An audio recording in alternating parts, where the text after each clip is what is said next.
Seen for a long time. Jerry, you've been missing in action. It's wonderful to see you. The Minister of Trade, Industry and Competition, Minister Ibrahim Patel, and of course, Premier of KwaZulu-Natal Province, Ms. Nomusa Dube Ngube, Ambassador of Japan to South Africa, His Excellency Mr. Mariama Norio, the Mayor of Ilembe District, Councillor Tabani Shandu, Mayor of KwaDukuza, Councillor Lindi Naka, Chairperson of Metair Investments Limited, Mr. Michael Fleming, and CEO of Metair Investments, Mr. Riaz Hafiji, and the Managing Director of Hesto, Mr. William Hilditch, and board members as well of the company. And of course, I'd like to greet my old friend who's also played a key role in conceptualizing what we saw here today. Bram, my old friend, it was wonderful to see you. I told him that he's getting younger and younger, and he says, I need glasses. And of course, President of Isuzu South Africa, Mr. Billy Tom, and Mr. Neil Hill, the staff of Metair Investments, and everyone else, but more importantly, our MEC. We've got a new government here, in part, in KZN. Our MSC, who is already getting very enthusiastic, Mr. Sponiso Duma, about the work that he has to do. Amakosi, who are here with us, and the members of the community present, and distinguished listeners. It's a real joy and a pleasure to be here. I've never been as impressed as I am this morning by just walking on the floor of a factory and seeing the enthusiasm, the great enthusiasm on the face of the people who work here. Quite often, sometimes you work through a factory and you see long faces, you see people who look like they didn't sleep all night and they're unhappy, and here I saw not only enthusiastic faces and people, 70% of them women. I tell you, all of them so beautiful.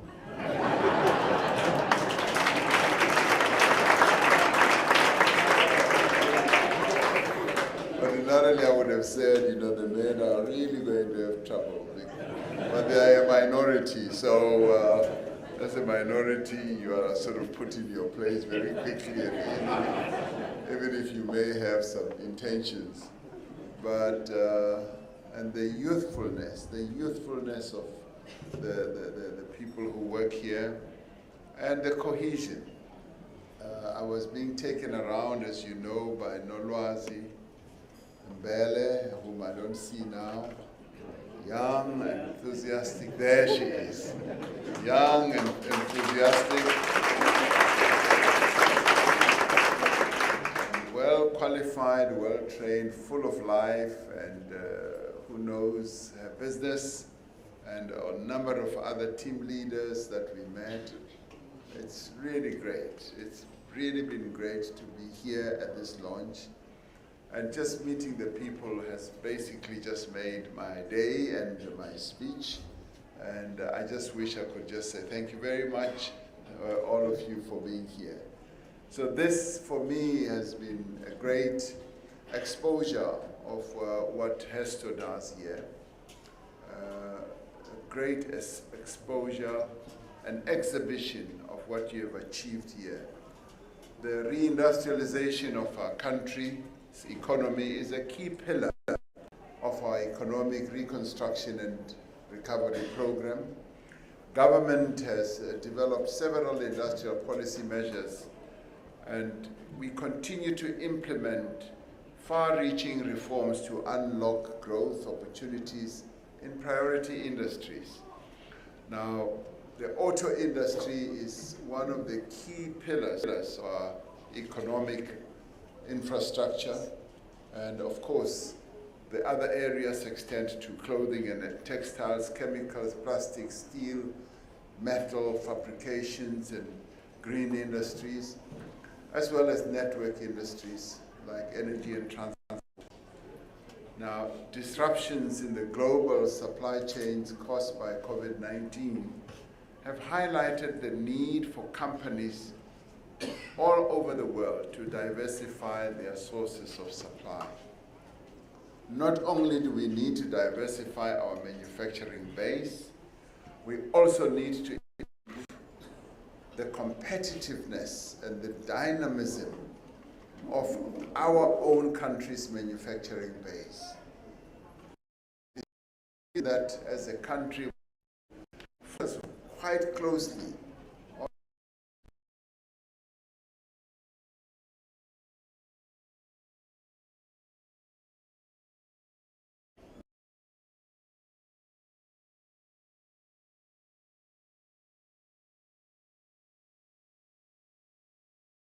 and to reduce concentration and achieve effective transformation in the various industries that we're involved in. This investment commitment by both Ford and Metair reflects long-term confidence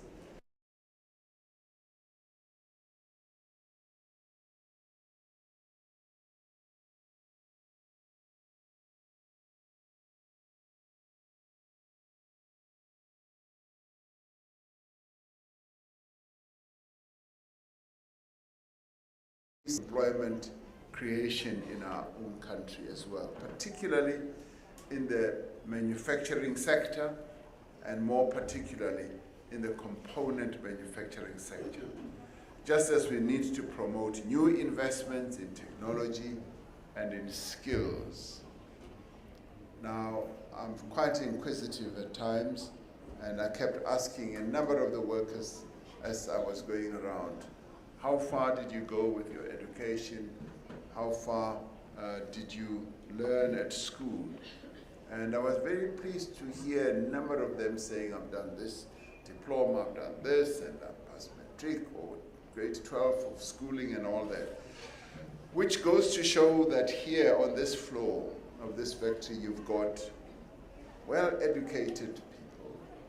You've got people with great ambition, with great dedication, and that is what one observed as we walked around. And the spirit that is prevalent in this place is born out of all those key ingredients. And the other important area, of course, which you focus on, and thanks very much to our master plan as a nation, is localization.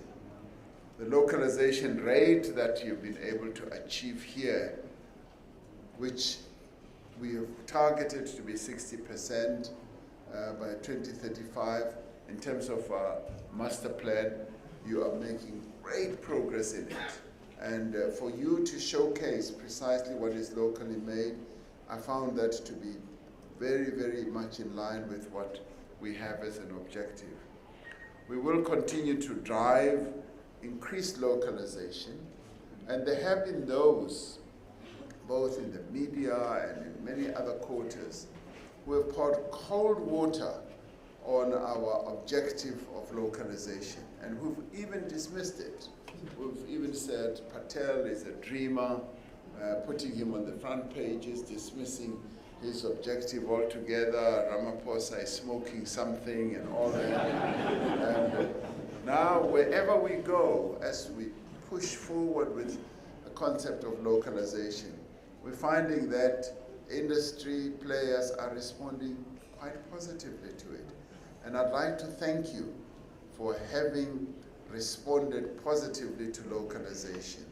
Thank you so much, because I have seen the localization effort at play here. So I thank you.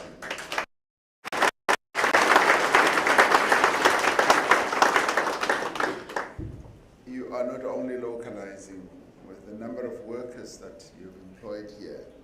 I was also impressed to hear how much localization you've paid attention to by getting a certain percentage of workers immediately around this factory and others in the nearby lying areas, and you've calibrated it in percentages in such a wonderful way so that the community around here, the various communities, will feel at one with the business that is being run here, because they will feel a sense of ownership, that this too belongs to us, because you've been able to attract a number of workers from the nearby communities to come and work here. So that too is great localization.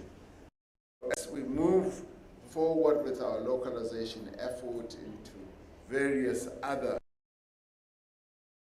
new energy platforms, we are moving forward with the objective that we've set ourselves. I understand that Metair is both supplier and a business partner to the vehicle assemblers, and that the company has been a driving force in achieving localization targets. And this is the type of approach and disposition that we would like to hear.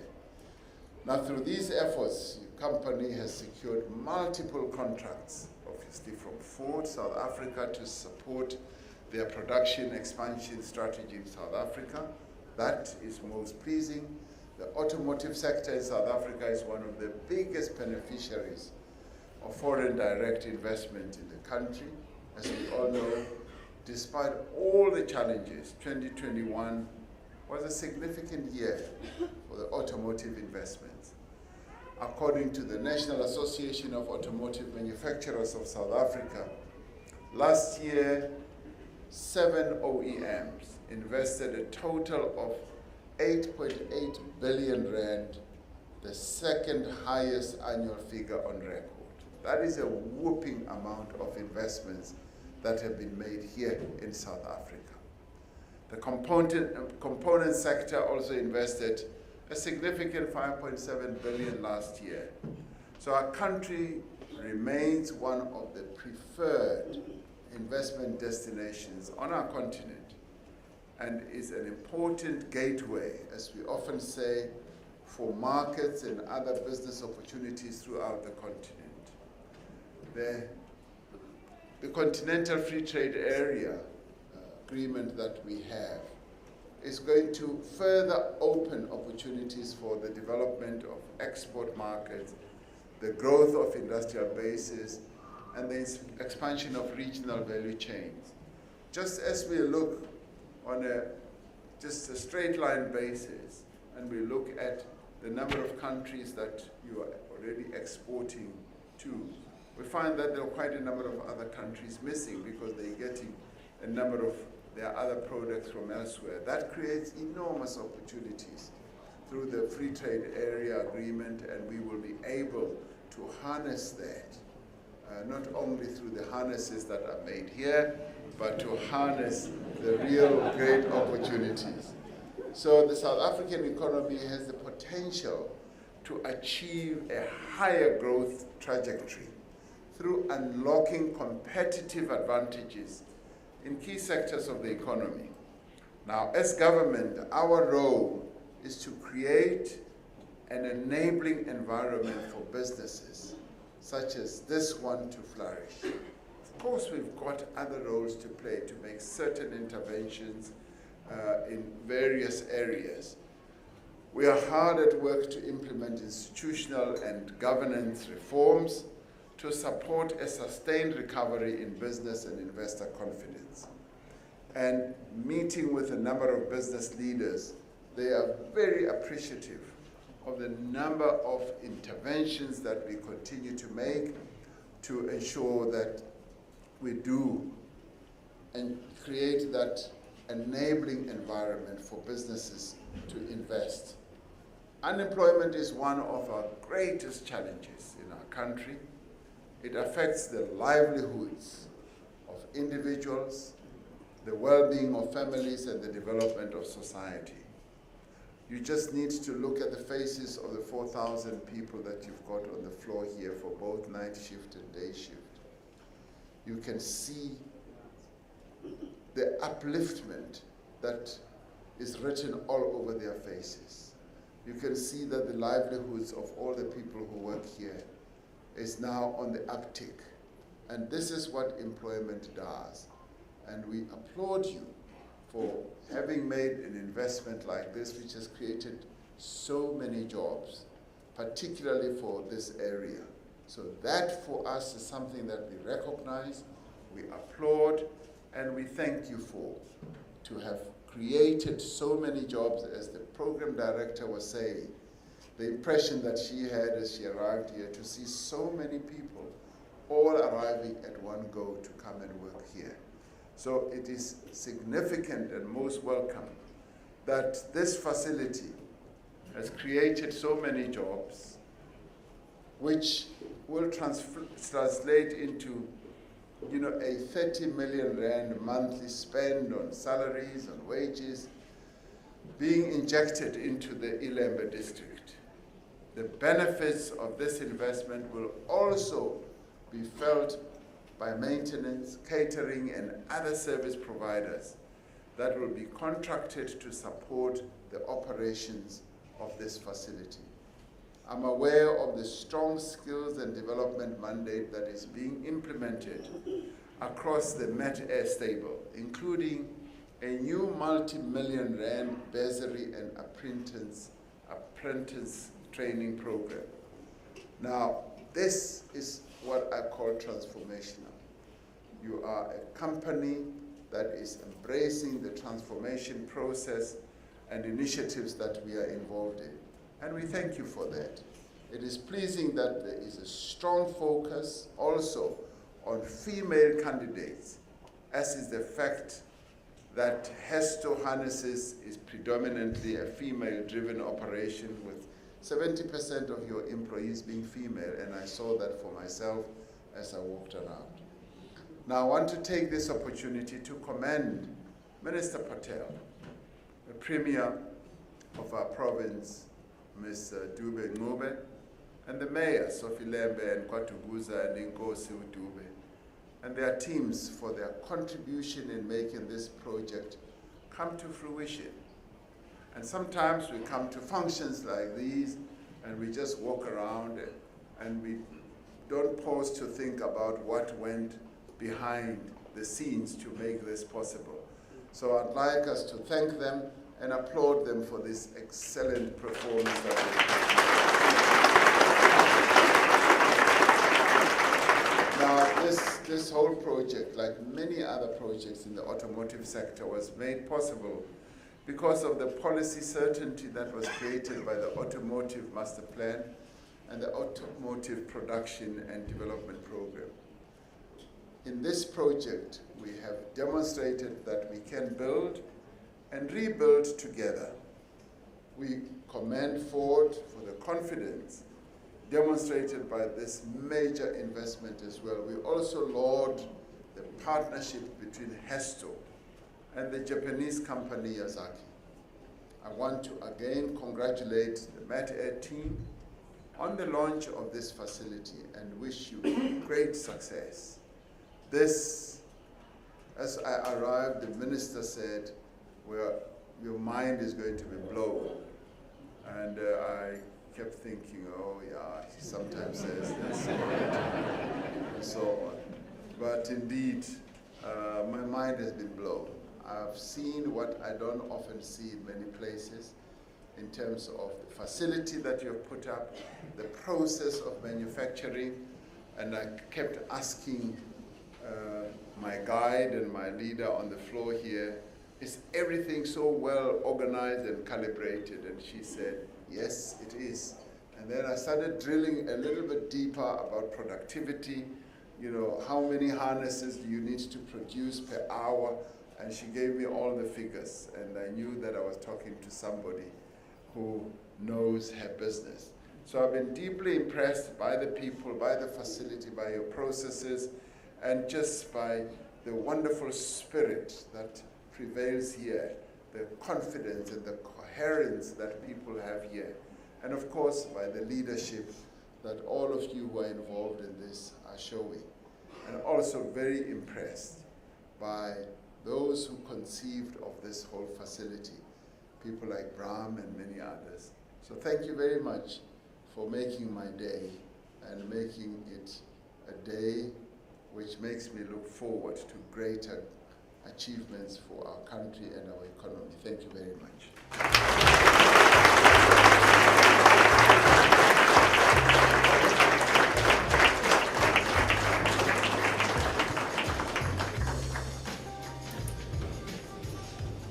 Thank you, Mr. President. With great respect, I have to say that it's easier to get hold of Uncle Cyril than it is to get hold of His Excellency. So my open line that I had for more years than I can count